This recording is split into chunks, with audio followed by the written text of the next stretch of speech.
$23.08 was my average cost per lead in 2020. Is this good or bad? Well, in this video, I'm going to show 7 cost per lead examples from inside my Facebook Ad Manager and give you the formula for calculating what an appropriate cost per lead is for your business or your client's business. So this first example is from a real estate developer. You can see we generated over 4,000 leads. This is using both lead form campaigns and conversion campaigns to a landing page. And the average cost per lead is a little over $6 on average. The reason for it being so low is because real estate has a pretty large total addressable market. A lot of people are interested in real estate and buying homes, so the lead magnets we're advertising are interesting to a lot of people. This results in higher conversion rates and lower cost per leads on average. This second example is also from a real estate developer, both lead generation campaigns and conversion campaigns. You can see the lead generation campaigns at the top are producing a cost per lead of between $6 and $9.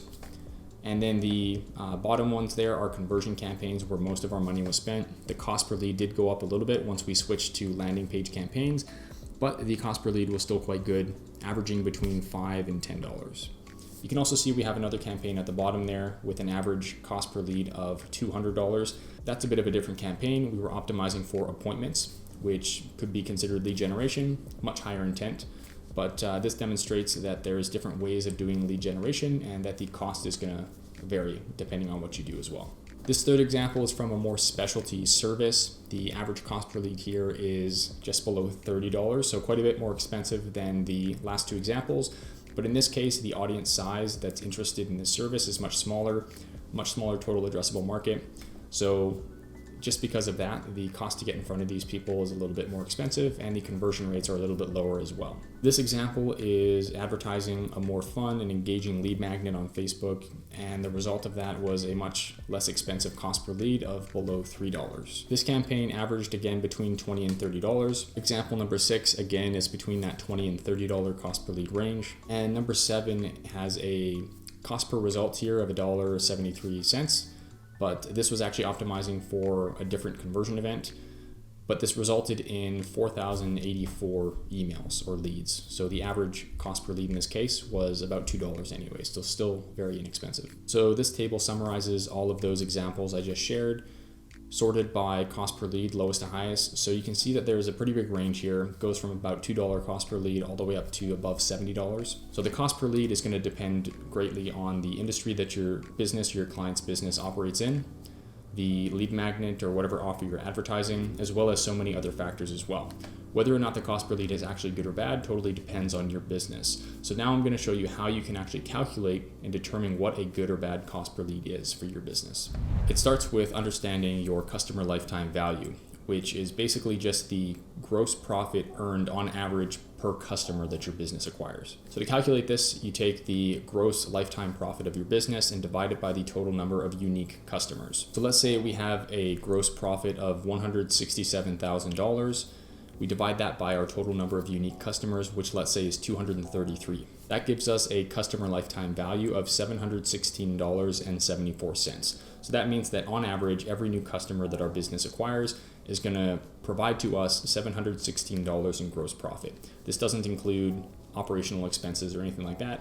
This is just the revenue minus the cost of goods sold. The reason we want to understand customer lifetime value first is to help us understanding how much money is appropriate to spend on our marketing costs. Once we know our customer lifetime value, we can then calculate our customer acquisition cost, which I've defined here as the amount of money you're happy to spend to acquire a new customer.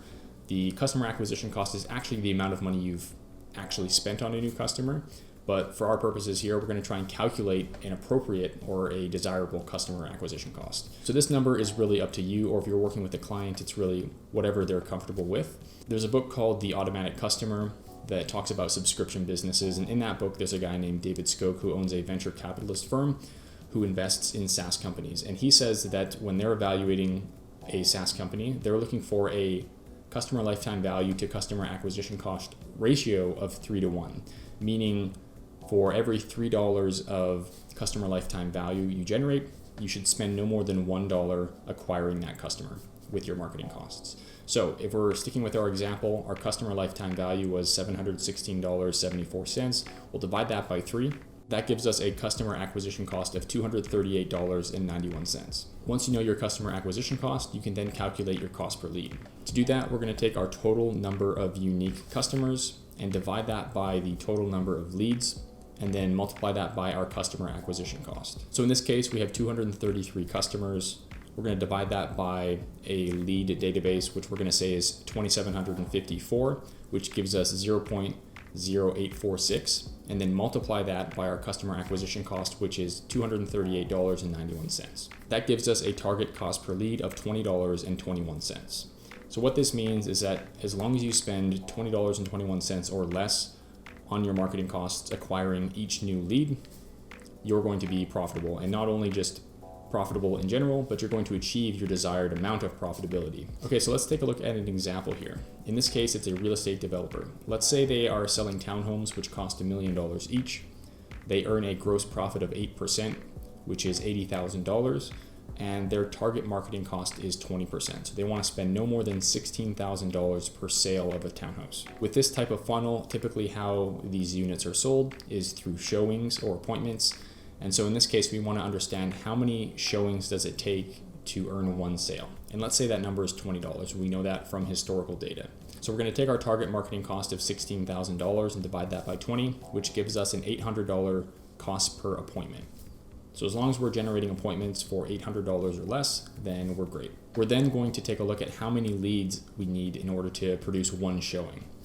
And let's say that based on our historical performance, every 100 leads, we have one showing. So we're going to take our $800 cost per appointment, divide that by 100, and that'll give us an $8 cost per lead. So as long as we're achieving a cost per lead of $8 or less with all of our marketing costs, that means as long as we maintain a 1% conversion rate from lead to showings, we're going to produce a cost per appointment of $800. And as long as 1 out of every 20 showings results in a sale, that means our total marketing cost per sale will be $16,000. Now that example just looks at media spend if you're paying for paid ads.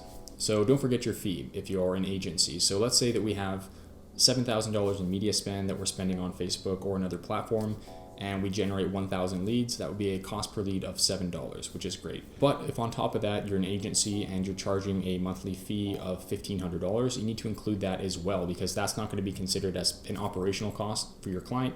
That's going to be considered a marketing cost as well. So in addition to their $7,000 in media spend, they have $1,500 in fees to pay you. So their total marketing costs are actually $8,500, which means their actual cost per lead is $8.50.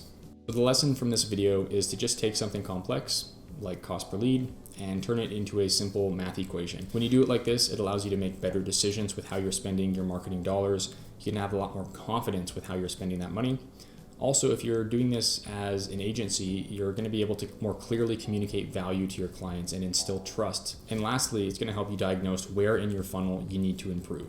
So if you break down the math and you know that you need to achieve a cost per lead of this, a cost per appointment of this, then you can take a look at each step in your funnel and understand where the weak links are and focus your attention on improving that part.